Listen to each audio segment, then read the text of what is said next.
हम लोग देखेंगे बीए, बीएससी, बीकॉम को curricular first semester first aid and basic health के महत्वपूर्ण प्रश्नों को। अगर आप मां पाटेश्वरी विश्वविद्यालय बलरामपुर के छात्र हैं, अगर आप डॉक्टर राम मनोहर लोहिया अवध विश्वविद्यालय के छात्र हैं और आपने सत्र 2025-26 में BA, BSc, BCom first semester में एडमिशन लिया है तो ये क्लास आपके लिए है। देखिए, पहला क्लास हो चुका है, पार्ट फर्स्ट इसका हो चुका है। आज का ये जो हम लोग देख रहे हैं ये पार्ट आपका 2 है। इसमें अति महत्वपूर्ण प्रश्नों पर चर्चा होगी। अगर आपने इस सीरीज को कंटिन्यू कर लिया, देख लिया, तो मान करके चलिए 60 से 70% क्वेश्चंस आपके लिए हेल्पफुल हो जाएंगे। एग्जाम में आएंगे जरूर इसी प्रकार के प्रश्न। तो चलिए भाई, आज की इस क्लास को शुरू करते हैं। आज की इस क्लास का पहला प्रश्न आपके स्क्रीन पर है। पूछा गया है, पूरे शरीर को जैविक प्रक्रियाओं के लिए ऑक्सीजन युक्त रक्त की आपूर्ति करने वाला अंग है। ए ऑप्शन है हृदय, बी ऑप्शन है यकृत लीवर, एंड सी ऑप्शन है यहाँ पे फेफड़े, और डी ऑप्शन दिया गया है गुर्दे यानी कि किडनीज, उसी को वृक्क भी कहते हैं, उसकी कार्यात्मक इकाई को। तो देखिए क्या होगा इस प्रश्न का राइट आंसर। अब देखिए भाई, जो हृदय होता है वो पंपिंग ऑर्गन होता है। हृदय ही हमारे शरीर के सभी पार्ट तक, सभी अंगों तक क्या पहुंचाता है, ब्लड सप्लाई करता है। तो भाई यहाँ पे ऑक्सीजनेटेड ब्लड जो होगा हृदय फेफड़ों से प्राप्त करके शरीर के सभी भागों तक सप्लाई कर देता है। सही उत्तर हमारा ऑप्शन ए हो जाएगा, हृदय हो जाएगा। चलिए अगले प्रश्न को देखते हैं। अगला क्वेश्चन आपके स्क्रीन पर क्वेश्चन नंबर 2 है। हृदय की धड़कन का रुकना क्या कहलाता है? Cardiac arrest, cardiac systole, cardiac diastole, या फिर इनमें से कोई नहीं। बात करें हृदय की धड़कन को रुकने की, तो यहाँ पे आप लोग गाना सुने होंगे ना, तुम दिल की धड़कन हो, तो आपको पता होगा भाई। तो अगर धड़कन रुक जाती है तो क्या होता है, कार्डियक अरेस्ट होता है। करेक्ट आंसर ऑप्शन आप सभी का ए हो जाएगा भाई। आइए अगले प्रश्न पर चलें। यहाँ पे हृदय की संरचना आप लोग देख सकते हैं। अगले प्रश्न पर चलें। क्वेश्चन नंबर 3 आपके स्क्रीन पर है। शरीर के किस भाग में ऑक्सीजन की आपूर्ति रुक जाने के कुछ मिनटों में ही मृत्यु हो जाती है? देखिए 4 विकल्प आपके स्क्रीन पर है। मस्तिष्क, brain, kidney, option C liver, and option D है प्लीहा, स्प्लीन कहा जाता है। करेक्ट आंसर क्या होगा हमेशा यहाँ पर देखिए इस प्रश्न का ए ऑप्शन है मस्तिष्क, आपका यही सही उत्तर हो जाएगा। बात करें मस्तिष्क की, तो यदि मस्तिष्क को ऑक्सीजन की निरंतर मात्रा में आवश्यकता होती है, आप लोग जानते हैं, और जब मस्तिष्क को ऑक्सीजन की निरंतर आवश्यकता होती है और ये ऑक्सीजन 4 से 6 मिनट के भीतर अगर ना पहुंच जाए तो व्यक्ति की मिनटों में ही क्या हो जाती है, मृत्यु हो जाती है। सही उत्तर आप सभी का ऑप्शन ए हो जाएगा। चलिए अगले प्रश्न को देखेंगे। क्वेश्चन नंबर 4 आपके स्क्रीन पर है। देखिए यहाँ पे आप लोग भी प्रश्न का आंसर भाई कर सकते हैं। अगर यहाँ पे आंसर नहीं करेंगे तो फिर एग्जाम में आंसर कैसे करेंगे? अगर आपको किसी भी प्रश्न का आंसर पता है या किसी प्रश्न पर डाउट है तो कमेंट जरूर करके पूछ लीजिएगा। आपने देखा होगा हम चैनल पर जितना भी क्लास लेते हैं बिल्कुल लाइव लेते हैं, ताकि आपका रिस्पॉन्स देख सकें, आपको क्या समस्या है वो देख सकें। बाकी आप कहीं पर देखेंगे विरले ही लाइव क्लास लेते हैं, तो लाइव क्लासेस का फायदा लीजिए। साथ ही साथ आपने ये नोटिस किया होगा, जो रेगुलर देखते हैं, हम ऐड मोनेटाइजेशन भी ऑफ कर देते हैं, जिससे आपको किसी प्रकार का दिक्कत का सामना ना करना पड़े, क्योंकि बीच में जब ऐड आ जाता है तो वो बिल्कुल इरिटेटिंग हो जाता है, एनॉइंग हो जाता है। तो चलिए, यदि किसी व्यक्ति को कार्डियक अरेस्ट हो गया हो, यानी उसके दिल की धड़कन रुक गई हो, तो क्या प्रारंभ कर देना चाहिए? तो यहाँ पे सीपीआर प्रारंभ कर देना चाहिए, कार्डियो पल्मोनरी रिससिटेशन प्रारंभ कर देना चाहिए। सही उत्तर आपका ऑप्शन ए हो जाएगा। कार्डियो पल्मोनरी रिससिटेशन को हिंदी में हृदय फुफ्फुसीय पुनर्जीवन प्रक्रिया के नाम से जानते हैं। आइए अगला प्रश्न देख लेते हैं। क्वेश्चन नंबर 5 स्क्रीन पर है। कार्डियो पल्मोनरी रिससिटेशन को सामान्यतः किस नाम से जाना जाता है? तो अभी मैंने पिछले प्रश्न में आपको बताया, सीपीआर के नाम से जाना जाता है। सही उत्तर आपका ऑप्शन ए हो जाएगा। आइए अगले सवाल को देखें। अगला प्रश्न साथी आपके स्क्रीन पर है। क्वेश्चन नंबर 6 देखिएगा। विकम्पन, जिसको अंग्रेजी में फाइब्रिलेशन कहते हैं, रोकने वाले उपकरण को किस नाम से जाना जाता है? तो अब इस प्रश्न का उत्तर देने से पहले आइए समझ लेते हैं कि विकम्पन क्या होता है, फाइब्रिलाइजेशन क्या होता है। तो यहाँ पे देखिए, हृदय की अनियमित गति को, अनियमित धड़कन को है ना। बिल्कुल एकदम आप लोग जानते हैं हृदय गति जो होती है वो सामान्यतः 120 प्रति 80 mmHg होता है। तो ये प्रश्न भी आएगा, आप लोग नोट कर लीजिएगा कितना होता है भाई। नॉर्मल 120 पर 80 HgMM होता है। तो यहाँ पर अगर ये इससे ज्यादा हो जाए, अनियमित हो, कभी यहाँ पे 90 और 100 होने लगे, कभी यहाँ पे 140 60 होने लगे, तो इस गति को क्या कहते हैं, फाइब्रिलेशन कहते हैं, विकंपन कहते हैं। और इसी विकंपन को रोकने वाला जो उपकरण होता है उसको क्या किस नाम से जानते हैं, डिफिब्रिलेटर के नाम से जानते हैं। ये क्या करता है, इलेक्ट्रिकल इंपल्स दे करके जो है शॉक दे करके हृदय की गति को नियमित करने का, नियंत्रित करने का प्रयास करता है। चलिए, तो यहां पर आपका सही उत्तर ए हो जाएगा मेरे प्यारे भाई। अगला प्रश्न देखेंगे, क्वेश्चन नंबर 7 देखिएगा। बाईपास सर्जरी की जाती है, बाईपास सर्जरी की जाती है तो धमनियों में ब्लॉकेज के विकल्प के रूप में यही आपका सही उत्तर हो जाएगा, है ना। अल्टरनेट पाथवे देने के लिए क्या करते हैं, बाईपास सर्जरी करते हैं। यहाँ पे अगर हम बात करें बाईपास सर्जरी की, तो सामान्य चिकित्सा विज्ञान में ब्लॉकेज के लिए दवाएं जैसे स्टैटिन्स और जीवन शैली में बदलाव के लिए डॉक्टर सलाह देते हैं। अब यहाँ पर अगर हम लोग दिए गए विकल्पों के अनुसार बात करें तो आपका ऑप्शन ए ही सही हो जाएगा। धमनियों के ब्लॉकेज के लिए बाईपास सर्जरी की जाती है। गुड इवनिंग विनोद मिश्रा, स्वागत है आपका आज की इस लाइव क्लास में। अगला प्रश्न देखेंगे, क्वेश्चन नंबर 8 देखेंगे क्या पूछा गया है यहाँ पे। प्रश्न संख्या 8 देखिएगा।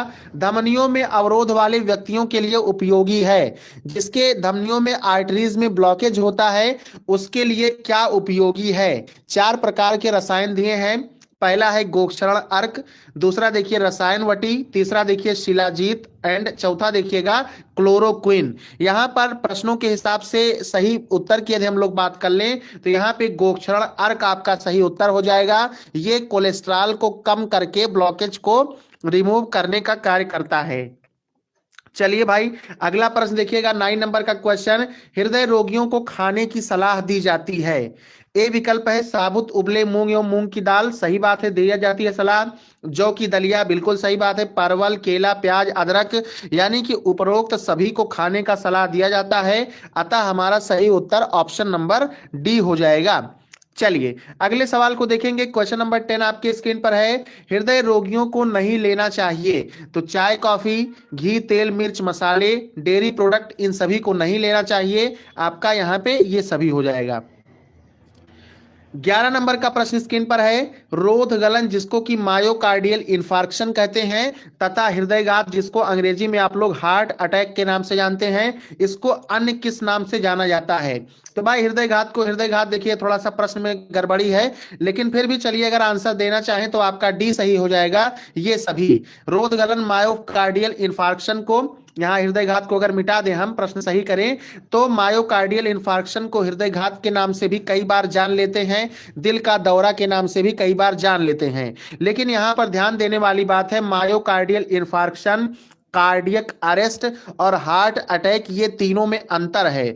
जब हम कहते हैं कि मायोकार्डियल इंफार्क्शन हुआ है तब भाई होता क्या है कि बॉडी पार्ट में जब पर्याप्त मात्रा में ब्लड नहीं पहुंच पाता या टोटल ब्लॉकेज हो जाता है तो वहां के टिश्यू जो हैं वो नष्ट होने लगते हैं, नेक्रोसिस हो जाता है और उस टर्म को इंफार्क्शन कहते हैं। अब चूंकि ये मायोकार्डियम में हो रहा है तो मायोकार्डियल इंफार्क्शन कह देते हैं। अब यहाँ पे कार्डियक अरेस्ट की यदि हम लोग बात कर लें तो कार्डियक अरेस्ट में दिल की धड़कन रुक जाती है और ये एक इलेक्ट्रिकल प्रॉब्लम होता है, इलेक्ट्रिकल इंपल्स के थ्रू होने वाला समस्या है। जबकि जब हम लोग हार्ट अटैक की बात करते हैं तो हार्ट अटैक में क्या होता है, ब्लॉकेज हो जाता है आर्टरीज में, वेंस में, जिससे हमारे हार्ट को सफिशिएंट अमाउंट में ब्लड नहीं पहुंच पाता और हमारा हार्ट रुक जाता है। चलिए, तो यहां पर इस प्रश्न के लिए आपका ये सभी हो जाएगा। अगला सवाल देखिएगा, क्वेश्चन नंबर 12 स्क्रीन पर है। हृदयघात हार्ट अटैक होने के मुख्य कारण है। तो देखिए हृदय के कुछ हिस्सों में रक्त आपूर्ति कम होना ठीक बात है, कम ऑक्सीजन मिलना दोनों ठीक बात है। यहाँ पे आपका सही उत्तर हो जाएगा। आएंगे अगले प्रश्न को देखेंगे, प्रश्न संख्या 13 स्क्रीन पर देखिए। तीव्र रोध गलन के मुख्य लक्षण कौन से हैं। रैपिड मायोकार्डियल इंफार्क्शन हो रहा है या फिर रैपिड इंफार्क्शन हो रहा है तो अचानक से छाती में दर्द होगा, चेस्ट में दर्द होगा, सांस की तकलीफ होगी और घबराहट होगा। आपका सही उत्तर विकल्प डी है। अगला प्रश्न देखेंगे मेरे भाई। अगला प्रश्न देखिए, क्वेश्चन नंबर 14 देखिएगा। की पेशी की कार्य प्रणाली की जांच हेतु परीक्षण है। हम लोग जानते हैं कि हमारा जो हार्ट है वो मायोजेनिक है, ह्यूमन हार्ट भाई मायोजेनिक है, वो मायोकार्डियम से बना होता है, कार्डियक पेशी से बना होता है। आप लोग पढ़े होंगे प्रीवियस क्लासेस में। तो कार्डियक मसल्स से हार्ट बना होता है। तो जब कभी प्रश्न पूछे कौन से मसल से हार्ट बना है, तो कार्डियक मसल्स से हार्ट बना होता है। और ये मायोजेनिक हार्ट होता है ह्यूमन की केस में। तो इलेक्ट्रोकार्डियोग्राम में क्या करते हैं, हृदय गति के स्तर को चेक करते हैं। इसमें देखिए आपका ऐसे आता है PQRST, इस प्रकार से आपने देखा होगा। इकोकार्डियम में देखिए भाई इससे भी चेक करते हैं। और मार्कन क्रिएटिन काइनेज की जब हम लोग बात कर ले, तो ये एक प्रकार का ब्लड टेस्ट होता है जिससे पता चलता है कि हमारे हार्ट में हार्ट अटैक का कारण क्या है, और कहीं कोई मसल्स जो है यहाँ पे नेक्रोसिस वगैरह तो नहीं हो रहा है टिश्यू का, तो ये चेक करने के लिए। तो आपका ये सभी सही उत्तर हो जाएगा। पेशी की कार्य प्रणाली की जांच के लिए ऊपर के तीनों ही जांच महत्वपूर्ण है। चलिए अगला प्रश्न देखिए 15 नंबर का, हृदय घात के तत्काल बाद दी जाने वाली दवाइयां कौन सी हैं? जब किसी व्यक्ति को हार्ट अटैक के लक्षण दिखते हैं, हार्ट अटैक आता है, तो उस समय कौन सी दवाइयां दी जाती हैं तत्काल? तो देखिए एस्पिरिन दवा दी जाती है। एस्पिरिन से क्या होता है, ब्लड पतला होता है। और सॉर्बिट्रेट दवा दी जाती है, जिससे क्या होता है, नसों का आकार जो है वो फैल जाता है, चौड़ा हो जाता है, ताकि ब्लड फ्लो हो सके और व्यक्ति बच सके। तो इस प्रकार से हम लोग दोनों का इस्तेमाल करते हैं, एस्पिरिन और सॉर्बिट्रेट का इस्तेमाल करते हैं। अगला प्रश्न देख लेंगे, यहाँ पे हृदय में होने वाले विकारों में शामिल हैं। तो हृदयघात क्या है, एक प्रकार का विकार है। जन्मजात खराबी भी देख लीजिए, आपने सुना होगा कहीं कि फलाने के लड़का के जो है भाई जो है जब जन्म लिया था तभी से हार्ट में होल था, छिद्र था, तो उसी का ऑपरेशन करवाना है। उसके बाद में हार्ट फेल होना, तो ये सभी आपका हृदय में होने वाले विकार हैं। अब यहाँ पे प्रमुख विकारों की यदि हम लोग बात कर ले हृदय में होने वाले, तो यहाँ पे मायोकार्डियल इन्फार्क्शन होता है, कार्डियक अरेस्ट होता है, और हार्ट अटैक होता है। ये तीन प्रमुख विकार होते हैं। अगला सवाल, रक्त के मुख्य घटक क्या है, ब्लड के मेन कंपोनेंट क्या है? तो हम सभी लोग जानते हैं ब्लड में प्लाज्मा पाया जाता है, ब्लड में आरबीसी पाई जाती हैं, ब्लड में श्वेत रक्त कणिकाएं पाई जाती हैं, ह्यूमन ब्लड में यहाँ पे प्लेटलेट्स पाई जाती हैं। तो ये सभी आपके क्या हो जाएंगे, रक्त के मुख्य घटक हो जाएंगे। अगला प्रश्न देखिएगा, क्वेश्चन नंबर 20 देखिएगा, रक्त का तरल घटक कहलाता है। तो रक्त के फ्लूइड वाले पार्ट को क्या कहते हैं, प्लाज्मा के नाम से जानते हैं। अगला प्रश्न देख लेंगे, क्वेश्चन नंबर 21 देखिए क्या है, प्लाज्मा में निलंबित रहते हैं, सस्पेंडेड रहते हैं। तो लाल रक्त कणिकाएं, श्वेत रक्त कणिकाएं और प्लेटलेट्स, ये तीनों ही यहाँ पे निलंबित रहते हैं। अगला प्रश्न आपके स्क्रीन पर है भाई 22 नंबर का, मानव शरीर की बीमारियों से रक्षा करने वाले एंटीबॉडी प्रोटीन पाए जाते हैं। मानव शरीर की बीमारियों से रक्षा करने वाला एंटीबॉडी प्रोटीन पाया जाता है। बहुत ही बढ़िया सवाल है, किसमें पाया जाएगा भाई, प्लाज्मा में एंटीबॉडी प्रोटीन पाया जाता है। आएंगे अगला प्रश्न देखेंगे, क्वेश्चन नंबर 23 देखिएगा, मानव शरीर का चौकीदार के नाम से जाना जाता है। तो श्वेत रक्त कणिकाओं को मानव शरीर का चौकीदार कहा जाता है। आएंगे अगले सवाल को देखेंगे, क्वेश्चन नंबर 24 देख लीजिएगा, प्लाज्मा के मुख्य कार्य क्या क्या हैं? तो प्लाज्मा शरीर में पानी की कमी को कहीं ना कहीं पूरा करता है, यहाँ पे अधिक पानी को अवशोषित करता है, शरीर के तापमान को बनाए रखता है, थर्मो रेगुलेशन का काम करता है। तो आपका ये सभी सही उत्तर हो जाएगा।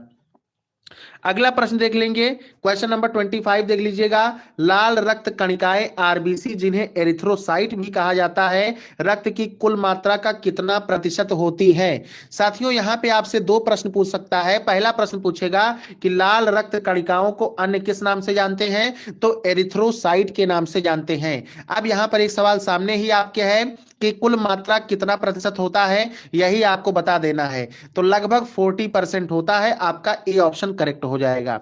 आएंगे अगले सवाल को देखेंगे, क्वेश्चन नंबर 26 देखिएगा, शरीर में लाल रक्त कणिकाओं की संख्या कम हो जाने के कारण कौन सा रोग हो जाता है? तो यहाँ पे एनीमिया रोग हो जाता है, जिसको हिंदी में रक्ताल्पता कहा जाता है। चलिए अगले सवाल पे चलेंगे, क्वेश्चन नंबर 27 आपके स्क्रीन पर है, एनीमिया के मुख्य लक्षण है। तो थकान, कमजोरी, शरीर में पीलापन, ये सभी एनीमिया के लक्षण होते हैं। अगला प्रश्न देखिएगा, क्वेश्चन नंबर 28 स्क्रीन पर। शरीर में लाल रक्त कणिकाओं की संख्या अत्यधिक हो जाने से खतरा बढ़ जाता है। मान लीजिए आपकी बॉडी में आरबीसी बहुत ज्यादा मात्रा में बढ़ गया, तो दिल के दौरे का खतरा बढ़ जाएगा और स्ट्रोक का खतरा बढ़ जाएगा, लकवा का खतरा बढ़ जाएगा, पैरालिसिस का खतरा बढ़ जाएगा। तो आ और बा दोनों आपका सही उत्तर हो जाएगा। अगला सवाल देख लेंगे, क्वेश्चन नंबर 29 देख लीजिएगा। बहुत ही एकदम प्रो लेवल का सवाल पूछा गया है, देखते हैं इसका आंसर कौन कर पाता है भाई। अगर इस समय मन्ना देने का हो तो सोच विचार के जब क्लास एंड हो जाएगा तब कमेंट सेक्शन में आप लोग आंसर कर पाएंगे, है ना। कर दीजिएगा भाई, क्योंकि जितने भी लोग यहाँ पर हैं किसी का हिम्मत तो नहीं पड़ रहा है कि आंसर लाओ कर दें, आता ही नहीं होगा, है ना। तो देखो भाई, तैयार रहो ऐसे प्रश्न के लिए। लाल रक्त कणिकाओं तथा श्वेत रक्त कणिकाओं यानी आरबीसी और डब्ल्यूबीसी का अनुपात यहाँ पर पूछा गया है। ऐसे प्रश्न नीट वगैरह में पूछे जाते हैं, ऐसे प्रश्न आपके नीट वगैरह में पूछे जाते हैं। बहुत ही जबरदस्त प्रश्न है। विकल्प में देखो गलत छपा हुआ है। अब इसके बाद आंसर करना क्या होगा, तो देखिए आरबीसी का अनुपात और डब्ल्यूबीसी का अनुपात 600:1 का होता है। यहाँ पे जब 600 लाल रुधिर कणिकाएं पाई जाती हैं तो उसमें एक श्वेत रक्त कणिकाएं होती हैं। यहाँ पे 600 लाल रक्त कणिकाएं होती हैं तो यहाँ पे उसमें एक यहाँ पे श्वेत रक्त कणिकाएं पाई जाती हैं, यानी 600 अनुपात 1 का अनुपात है। यहाँ पे यही आंसर सही होता, लेकिन 600 यहाँ पे गलती से टाइप नहीं हो पाया है। अगर आपसे पूछ ले कि डब्ल्यूबीसी रेशियो आरबीसी बता दीजिए, डब्ल्यूबीसी रेशियो आरबीसी बता दीजिए, तब 1 रेशियो आपका 600 हो जाएगा। चलिए आएंगे अगले सवाल पर, अगले प्रश्न को देखेंगे। अगला प्रश्न है क्वेश्चन नंबर 30, देखिएगा। निम्न में से कौन सी हड्डी बल्ले के आकार की होती है। तो बल्ले की आकार की हड्डी देखिए कौन सी होती है। यहाँ पे बल्ला पूछने का मतलब है यहाँ पे बैट है, तो हिंदी ट्रांसलेशन इसका थोड़ा सा गड़बड़ है। तो देखिए बैट के आकार की कौन सी हड्डी होती है, अब बताइए। तो बैट का हिंदी क्या होता है भाई, चमगादड़। चमगादड़ का आप लोग जानते हैं ना, एक स्तनधारी है, मैमेलियन है। तो चमगादड़ के आकार की कौन सी हड्डी होती है, अभी हम आपको जब दिखाएंगे चित्र इसका तब आप लोग समझ पाएंगे। देखिए ये हड्डी आपका चमगादड़ के आकार का है, इसका आंसर करिएगा। चमगादड़ का आकार का हड्डी कौन सा है, बताइए भाई। अगला यहाँ पे यही सवाल है, बताना है कि कौन सा है। तो आपका देख पा रहे हैं ऑप्शन में ये स्फेनाइड बोन है। स्फेनाइड बोन क्या किसके आकार की होती है भाई, बैट के आकार की होती है, चमगादड़ के आकार की होती है। आपका सही उत्तर ऑप्शन नंबर बी हो जाएगा। चलिए अगला सवाल देखिएगा। ये सब सवाल नीट वगैरह में भी पूछे जाते हैं, बहुत ही जबरदस्त क्वेश्चन है। अगला सवाल देखिए, मानव का चेहरा कितनी हड्डियों से मिल करके बना होता है। मनुष्य का चेहरा फेस कितनी हड्डियों से मिल करके बना होता है। ए ऑप्शन है 10 हड्डियां, बी ऑप्शन है 12, सी ऑप्शन है 13 एंड डी ऑप्शन है 14 हड्डियों से मिलकर के बना होता है। तो देखिए सही उत्तर आपका क्या हो जाएगा, विकल्प डी हो जाएगा। देखिए जब कभी लड़ाई होती है तो लोग कहते हैं कि 14 का चांद बिगाड़ देंगे। 14 का चांद बिगाड़ देंगे का मतलब कि 14 हड्डियों से मिल करके जो तुम्हारा चेहरा है उसको ऐसा घूंसा मारेंगे कि वो बिगड़ जाएगा। तो 14 का चांद बिगाड़ देना, तो 14 का चांद से याद कर लीजिए 14 हड्डियों से मिल करके क्या बना होता है, मानव का चेहरा। अगला प्रश्न देखिए, क्वेश्चन नंबर 36 है। चेहरे की सबसे बड़ी तथा मजबूत हड्डी कहलाती है। चेहरे की सबसे बड़ी तथा मजबूत हड्डी कहलाती है। तो देखिए यम से होता है मजबूत और यम से क्या होता है, मैंडिबल। एम से मजबूत, एम से मैंडिबल, आप लोग याद रखिएगा इस तरह से। भाई एम से तो मैक्सिलरी भी होता है, लेकिन आपको ऐसे याद रखना है एम से मजबूत और एम से मैंडिबल। चलिए अगला प्रश्न आपकी स्क्रीन पर, क्वेश्चन नंबर 37 देखिए। चेहरे की हड्डियां हैं। अब यहाँ पे देखिए प्रो लेवल का सवाल ये भी है, लेकिन एग्जाम में आएगा। एग्जाम का जो क्वेश्चन पेपर होता है वो देखिए 3 प्रकार से सेट होता है। पहला क्या है भाई, 40% क्वेश्चंस तो आपको ऐसे ही दे दिए जाते हैं एक आम प्रश्न की तरह, आपका इजी लेवल का रहता है। उसके बाद में 30% के जो क्वेश्चंस होते हैं वो आपके मॉडरेट लेवल के होते हैं। रेस्ट आपके 30 क्वेश्चंस यहाँ पे टफ लेवल के भी पूछे जाते हैं। तो देखिए यहाँ पे नेजल तथा मैक्सिलरी आपका है, जिगमैटिक हड्डी भी है, मैंडिबल तथा लैक्राइमल हड्डी है। तो यहाँ पे ये सभी आपका डी आंसर करेक्ट उत्तर हो जाएगा। चलिए, अब यहाँ पे मैक्सिलरी की हम लोग बात कर लें तो ये ऊपरी जबड़ा होता है। नेजल की बात कर लें तो ये नाक की हड्डी होती है। जाइगोमेटिक हड्डी की बात कर लें या जिगोमेटिक हड्डी की बात कर लें, जो भी कह लीजिए, तो ये आपके गाल की हड्डी होती है। और लैक्रिमल से आप लोग समझेंगे कि आंख के पास की हड्डी होती है। कुल मिला करके टोटल 14 यहाँ पे बोन्स पाई जाती हैं। चलिए भाई, अगला सवाल देखिए, क्वेश्चन नंबर 38 आपके स्क्रीन पर है। चोट एक सामान्य शब्द है जो इंगित करता है। चोट का मतलब क्या? तो दुर्घटनाओं में लगा चोट, सही बात है। गिरने से लगा चोट, सही बात है। हथियारों आदि से लगी चोट, सही बात है। और एक प्रकार का चोट और होता है जो आशिकों के बीच में पाया जाता है, दिल पे लगे जख्म, दिल पे लगे चोट, दिल की चोट, है ना, तो वो भी चोट मान लीजिएगा। लेकिन चलिए, ऑप्शन डी यहाँ पर आपका सही उत्तर हो जाएगा इन सभी को। आज की इस क्लास में टोटल यही इतने ही प्रश्न थे। अगर किसी प्रश्न पर डाउट है तो कमेंट करके पूछ लीजिएगा भाई।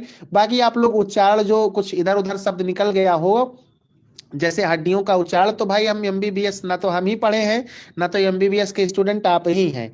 यहाँ पे आपको बस जो एक बेसिक हेल्थ के बारे में जानकारी होनी चाहिए वो आपको पता होना चाहिए, बस। चलिए, अगले वीडियो में सुधार का पूरा पूरा प्रयास रहेगा। मिलते हैं नेक्स्ट क्लास के साथ। जय हिंद, जय भारत, वंदे मातरम।